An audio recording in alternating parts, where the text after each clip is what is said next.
September. Taman Anda masih semarak dengan warna-warni bunga, tapi tangan rasanya gatal ingin mengambil gunting pangkas. Sepertinya ini waktu yang tepat untuk merapikan, memangkas yang tidak perlu, dan menyiapkan tanaman menghadapi musim dingin. Tapi tunggu dulu.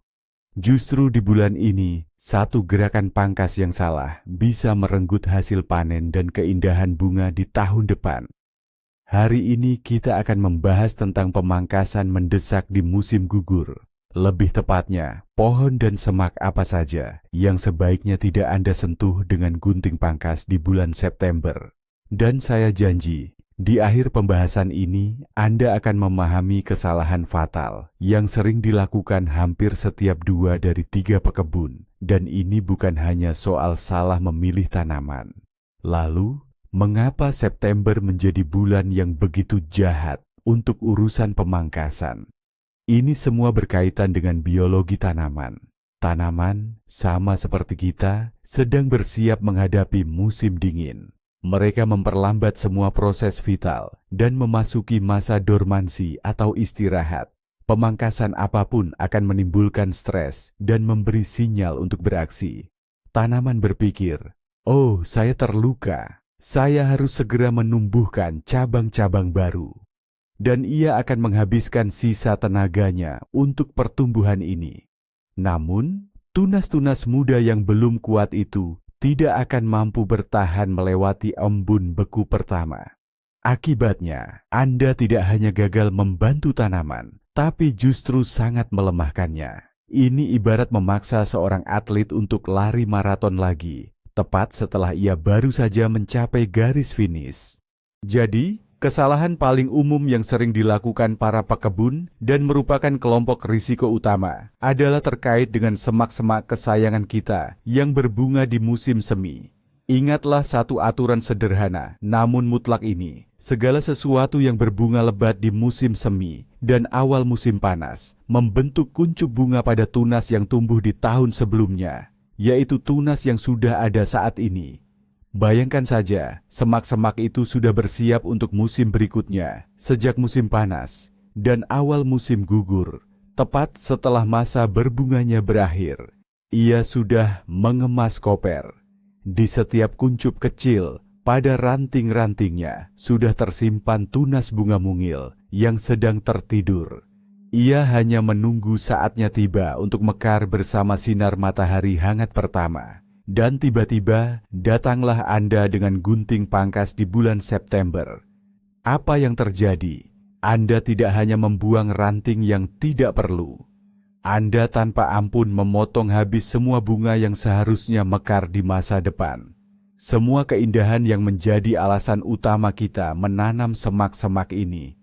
Waktu ideal untuk memangkasnya adalah segera setelah mereka selesai berbunga di musim semi.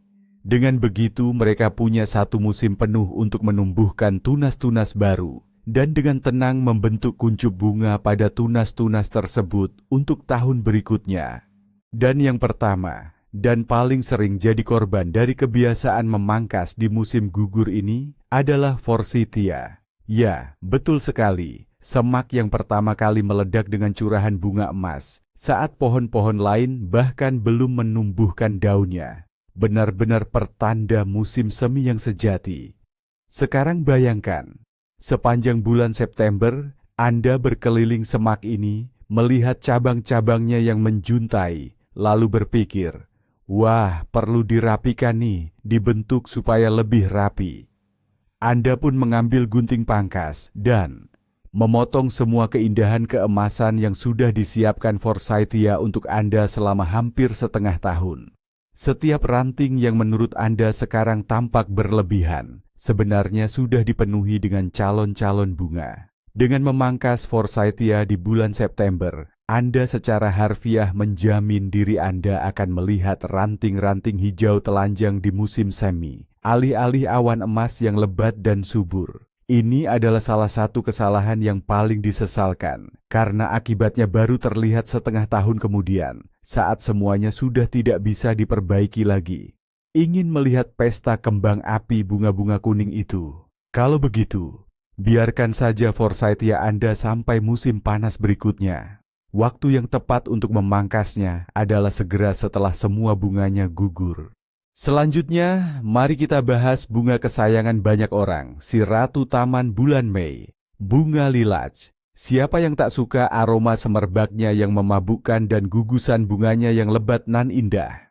Namun banyak pekebun sering melakukan kesalahan fatal saat merawat bunga ini. Ingin kebun Anda bermandikan kabut, ungu bunga lilac yang indah di bulan Mei? Kalau begitu, lupakan dulu gunting pemangkas Anda untuk saat ini. Semua calon bunga Anda sudah terbentuk dan tertidur dalam kuncup-kuncup pada cabang-cabang tua tahun lalu.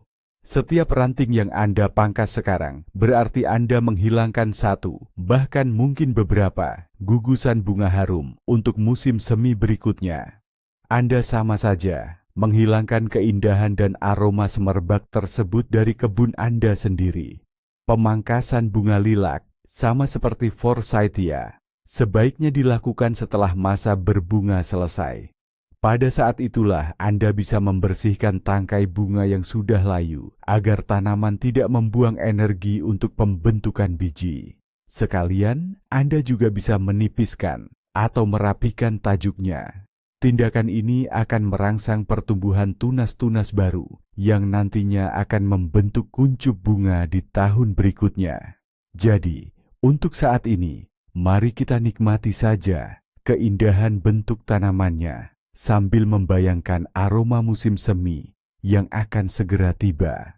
Aturan yang sama berlaku juga untuk spirea yang berbunga di musim semi. Terutama varietas populernya yang saat musim semi tiba akan berubah menjadi air mancur putih salju yang menakjubkan. Deretan bunga yang berlimpah seperti busa salju ini hanya akan muncul pada ranting-ranting yang Anda biarkan tumbuh tanpa gangguan di musim gugur ini. Setiap potongan gunting pangkas yang Anda lakukan sekarang berarti hilangnya sebagian keindahan air terjun bunga ini di masa depan. Spirea, layaknya tanaman berbunga musim semi lainnya, membentuk kuncup bunganya pada tunas-tunas yang tumbuh tahun lalu.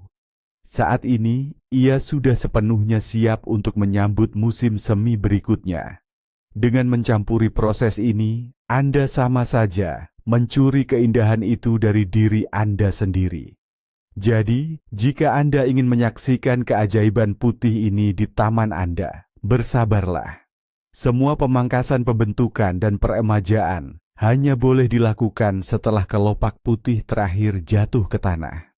Untuk saat ini, paling banter yang bisa Anda lakukan hanyalah membuang ranting yang jelas-jelas patah atau sakit, tidak lebih dari itu. Weigela, salah satu penghuni populer di taman kita, juga termasuk dalam daftar yang terlarang untuk dipangkas di musim gugur.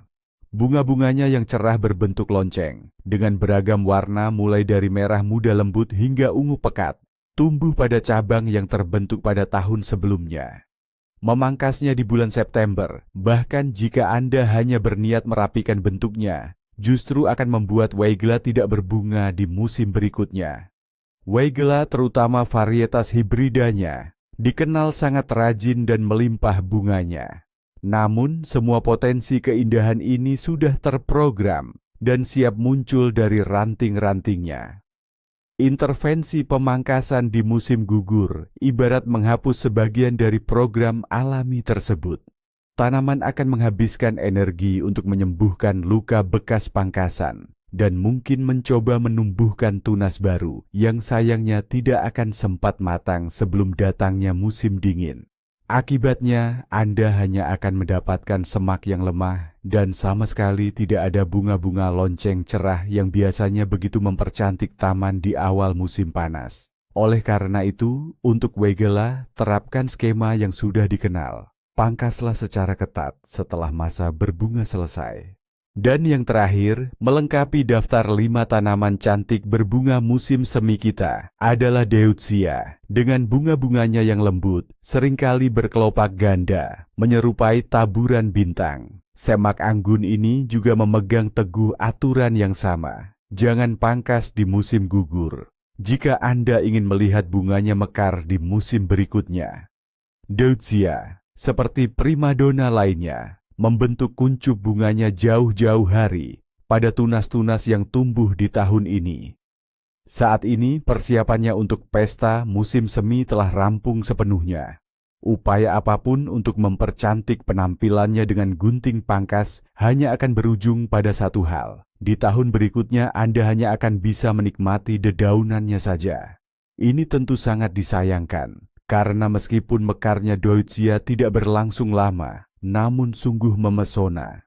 Jadi, agar tidak melewatkan pertunjukan indah ini, tahanlah diri Anda untuk tidak memangkasnya dulu. Bahkan jika gunting pangkas sudah di tangan.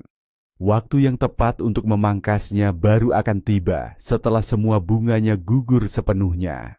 Nah, sekarang mari kita bahas tanaman yang lebih rewel dan butuh perhatian ekstra, yang tak mentolerir kesalahan sedikit pun.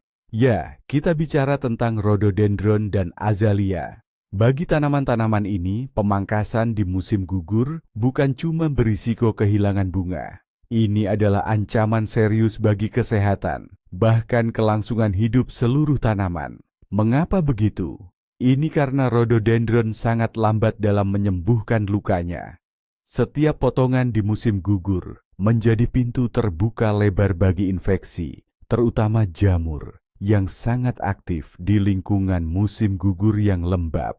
Saat tanaman berusaha menyembuhkan luka-luka itu, ia akan menghabiskan energi berharga yang seharusnya digunakan untuk persiapan musim dingin. Selain itu, kuncup bunganya berukuran besar, sangat jelas terlihat, dan terbentuk di ujung-ujung tunas.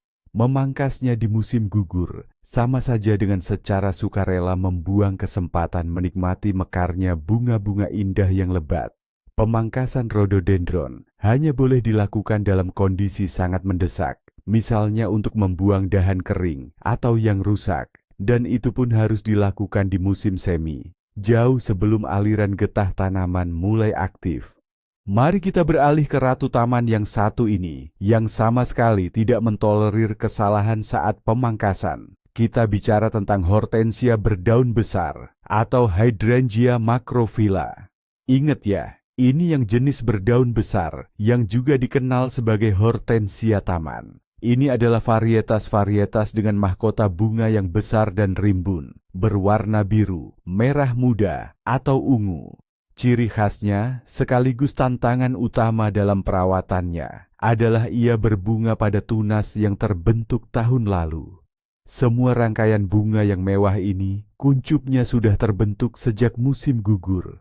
Jika Anda mengambil gunting pangkas dan memangkas tunasnya sekarang, Anda dijamin tidak akan melihat bunga di tahun berikutnya. Anda hanya akan memotong semua calon bunga. Paling-paling, Anda hanya akan memiliki semak hijau yang cantik. Jadi, penting untuk diingat, hortensia berdaun besar jangan dipangkas di musim gugur. Satu-satunya yang boleh Anda lakukan adalah membuang bunga-bunga yang sudah layu, agar tidak membebani dahan hingga patah saat tertutup salju. Dan hanya itu, tidak ada pemangkasan untuk memperpendek atau membentuk tanaman. Ini adalah situasi di mana yang terbaik yang bisa Anda lakukan adalah tidak melakukan apa-apa. Sekarang, mari kita lihat ke kebun buah. Karena di sana, pemangkasan di musim gugur juga bisa menimbulkan banyak masalah. Terutama, ini berlaku untuk pohon buah berbiji tunggal. Mari kita mulai dengan pohon ceri. Di bulan September, proses pertumbuhannya belum sepenuhnya selesai. Dan meskipun aliran getahnya melambat, namun belum berhenti total. Setiap luka potong yang dibuat pada periode ini sangat sulit dan lama sembuh. Permukaan luka potong menjadi lengket, lembab, dan berubah menjadi lingkungan ideal bagi perkembangan penyakit jamur, seperti moniliasis atau penyakit bercak daun lubang peluru. Pohon yang sudah lemah setelah berbuah tidak memiliki cukup kekuatan untuk melawan infeksi secara efektif. Akibatnya, alih-alih membantu pohon, Anda justru membuka pintu bagi penyakit yang dapat menyebabkan kerusakan serius atau bahkan membunuhnya di musim dingin. Oleh karena itu, pemangkasan pohon ceri apapun lebih baik ditunda hingga awal musim semi, sebelum aliran getah dimulai. Pohon prem dan sejenisnya juga termasuk dalam kelompok risiko ini. Pohon-pohon ini rentan terhadap fenomena tidak menyenangkan yang dikenal sebagai gomosis atau pengeluaran getah. Ini adalah reaksi pertahanan alami pohon terhadap segala jenis kerusakan, termasuk luka akibat pemangkasan. Dari luka tersebut akan keluar cairan kental, lengket, dan menyerupai damar. Itulah yang disebut gom. Dan pemangkasan di musim gugur, terutama yang dilakukan saat cuaca lembab dan dingin, justru sangat memicu proses ini.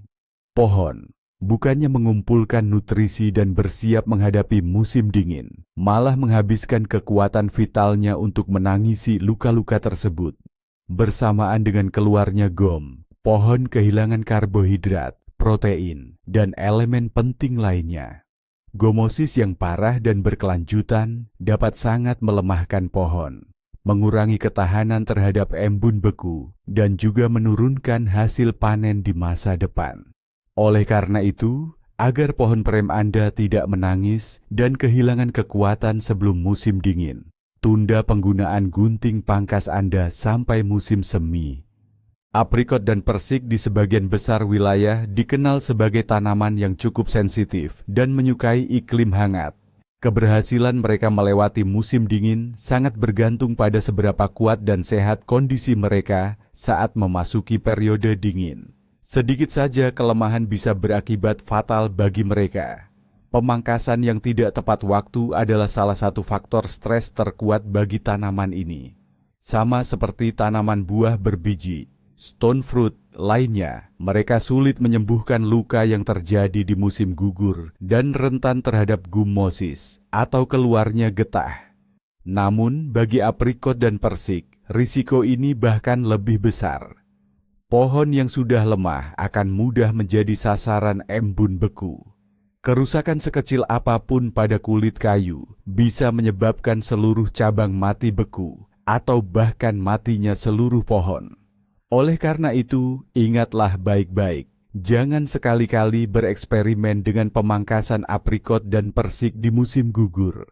Semua pemangkasan yang diperlukan, baik untuk pembentukan maupun sanitasi, harus dilakukan secara eksklusif pada musim semi, yaitu setelah ancaman embun beku parah berlalu dan pohon memiliki vitalitas penuh untuk menyembuhkan luka dengan cepat. Sekarang, mari kita bahas tentang tanaman berdaun jarum atau konifer. Mungkin kita berpikir, mereka kan kuat dan tahan banting. Apa salahnya memangkasnya di musim gugur?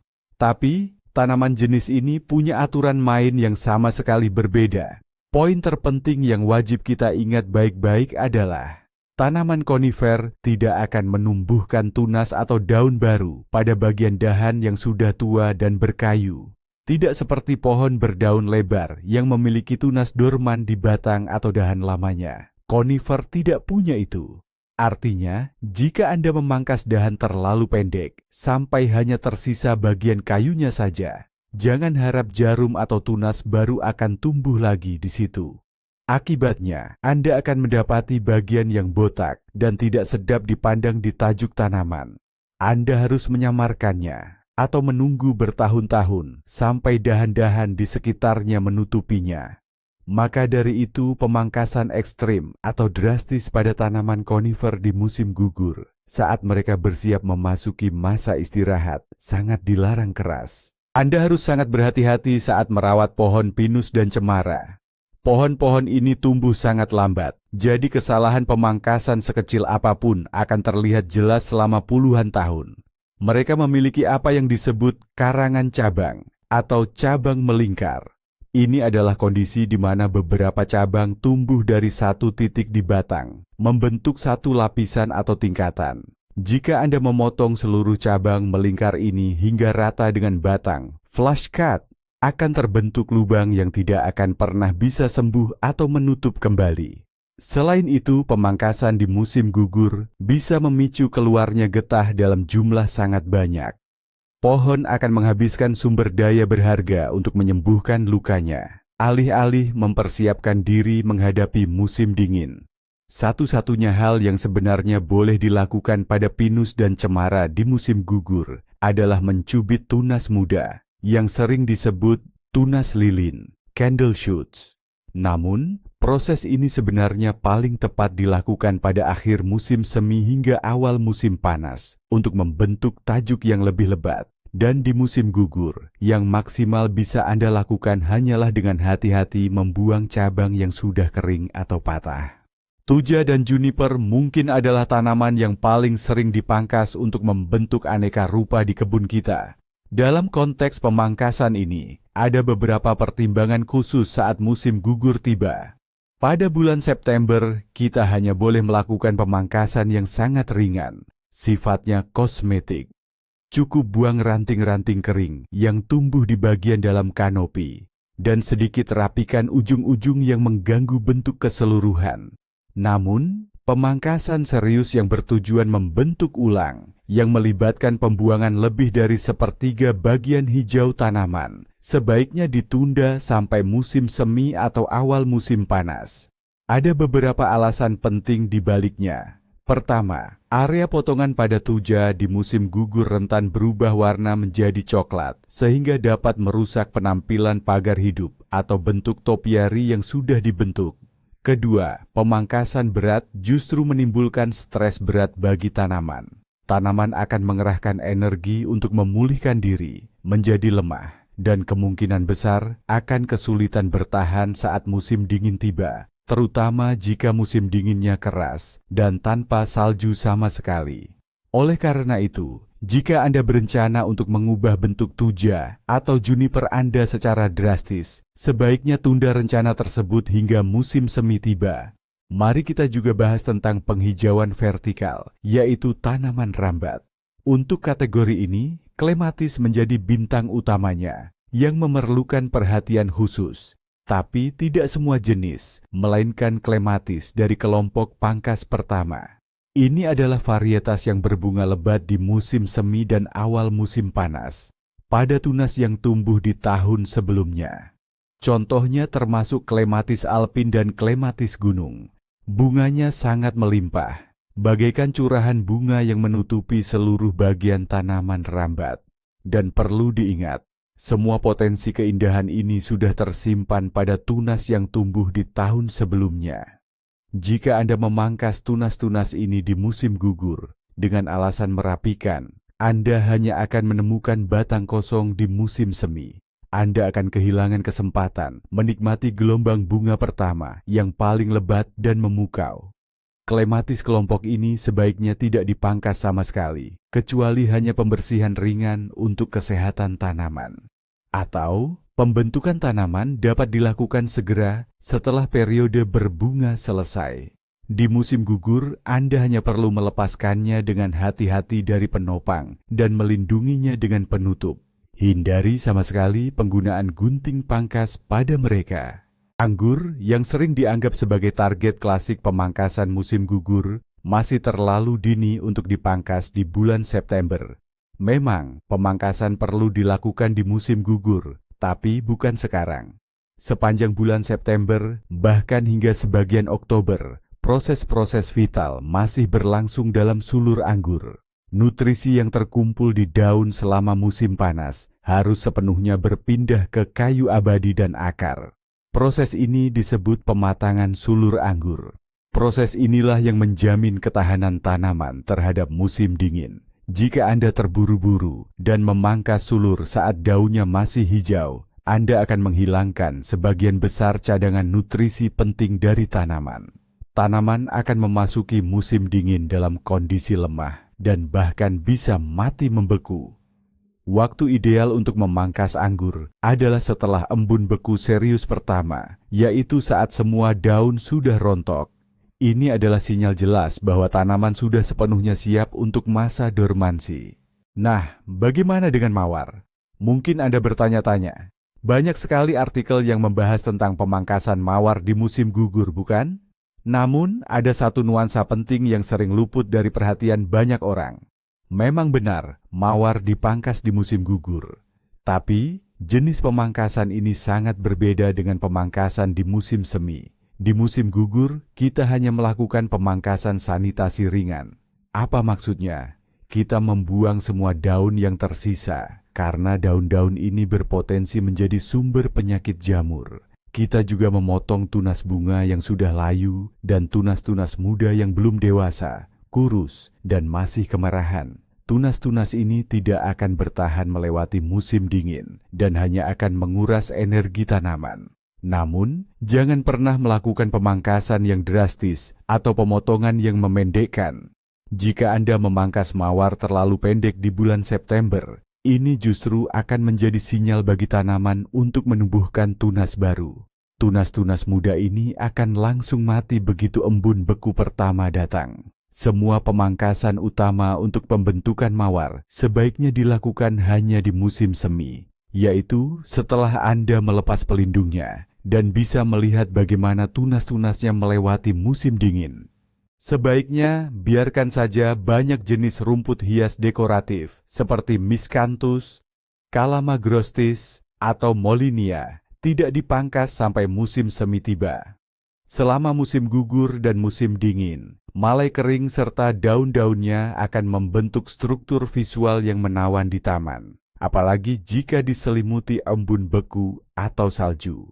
Kehadiran mereka memberi volume dan kesan hidup pada taman, terutama saat tanaman lain terlihat kusam dan tidak menarik. Tapi, fungsi mereka tak sebatas keindahan visual semata. Rumpun-rumpunnya yang lebat menjadi tempat berlindung alami bagi serangga-serangga bermanfaat yang mencari perlindungan di sana selama musim dingin. Selain itu, dedaunan mereka sendiri juga berfungsi melindungi sistem perakaran rumput dari risiko mati beku. Jika Anda memangkasnya hingga sangat pendek di musim gugur, Anda akan mengekspos bagian rimpang atau akar-akarnya yang bisa rusak parah saat musim dingin yang kering dan sangat beku tanpa lapisan salju. Oleh karena itu, pemangkasan rumput hias ini paling baik dilakukan pada awal musim semi, sebelum tunas-tunas baru mulai bermunculan. Hal yang sama juga berlaku untuk tanaman stone crop yang mencolok, yang kini sering disebut sedum. Di musim gugur, mereka terlihat sangat dekoratif. Rumpunan bunga payung mereka yang besar, yang di musim panas berwarna hijau atau merah muda, menjelang September akan berubah menjadi warna merah anggur gelap yang pekat atau coklat. Mereka mempertahankan bentuknya dengan sangat baik dan terlihat sangat indah di taman musim gugur, bahkan hingga musim dingin, terutama saat diselimuti salju tipis. Kumpulan bunga yang gelap ini, dengan latar belakang salju putih, menciptakan kontras yang menakjubkan di taman. Selain fungsi dekoratifnya, mereka juga berfungsi sebagai penanda lokasi tanaman, agar tidak sengaja rusak saat melakukan pekerjaan di musim dingin. Selain itu, di dalam batangnya yang berongga, serangga-serangga bermanfaat bisa berhibernasi. Oleh karena itu, jangan tergesa-gesa memangkasnya. Lebih baik tunda pekerjaan ini hingga awal musim semi, saat Anda membersihkan taman bunga. Ada satu poin penting lagi, kali ini berkaitan bukan dengan semak belukar, melainkan pohon-pohon besar, yaitu pohon-pohon yang memiliki aliran getah aktif di musim semi. Contoh yang paling terkenal adalah pohon maple dan pohon birch. Semua orang tahu bahwa mereka sama sekali tidak boleh dipangkas di musim semi, karena mereka akan secara harfiah menangis, mengeluarkan banyak getah. Oleh karena itu, banyak yang beranggapan bahwa musim gugur adalah waktu yang ideal untuk memangkasnya. Ini sebagian benar, namun dengan satu catatan. Pemangkasan di musim gugur memang tidak terlalu berbahaya dibandingkan di musim semi. Namun, bulan September masih bukan waktu yang optimal. Pohon-pohon itu belum berada dalam kondisi dormansi penuh. Luka bekas pangkasan akan pulih lebih lambat daripada misalnya di musim dingin. Oleh karena itu, jika tidak ada keperluan mendesak seperti membuang dahan yang berbahaya atau menjuntai, maka pemangkasan pohon maple dan birch sebaiknya ditunda hingga nanti. Waktu yang paling tepat adalah akhir musim gugur atau awal musim dingin, ketika semua daun telah gugur dan suhu di bawah 0 derajat Celcius telah stabil. Nah, sekarang kita sampai ke inti permasalahannya. 20 jenis tanaman sudah kita bahas, tapi rahasia terbesar dan kesalahan paling fatal dalam pemangkasan musim gugur bukanlah apa yang Anda pangkas, melainkan mengapa Anda memangkasnya. Di musim gugur, seorang tukang kebun seharusnya hanya punya satu tujuan pemangkasan, sanitasi. Singkirkan yang sakit, patah, dan kering. Hanya itu. Pemangkasan jenis lain, baik untuk membentuk, meremajakan, maupun menipiskan, semuanya adalah stimulasi pertumbuhan. Dan merangsang pertumbuhan menjelang musim dingin, itu sama saja mengirim tanaman berperang tanpa perisai. Inilah titik baliknya. Masalahnya bukan pada gunting pangkas, melainkan pada pola pikir kita. Begitu Anda mengubah tujuan dari membuat indah sekarang menjadi membantu tanaman bertahan hidup di musim dingin, semuanya akan lebih jelas. Anda mulai bekerja selaras dengan alam, bukan melawannya. Jadi, mari kita simpulkan. Di bulan September, jauhkan gunting pangkas dari semak-semak yang berbunga di musim semi, pohon buah berbiji, sebagian besar tanaman konifer dan mawar. Tugas kita satu-satunya adalah membantu kebun tidur dengan sehat, hanya membuang apa yang benar-benar mengganggu. Jangan ada pemangkasan demi estetika. Terima kasih sudah menonton video ini sampai habis. Semoga tips ini membantu kebun Anda melewati musim dingin dan menyambut musim semi dengan segala keindahannya.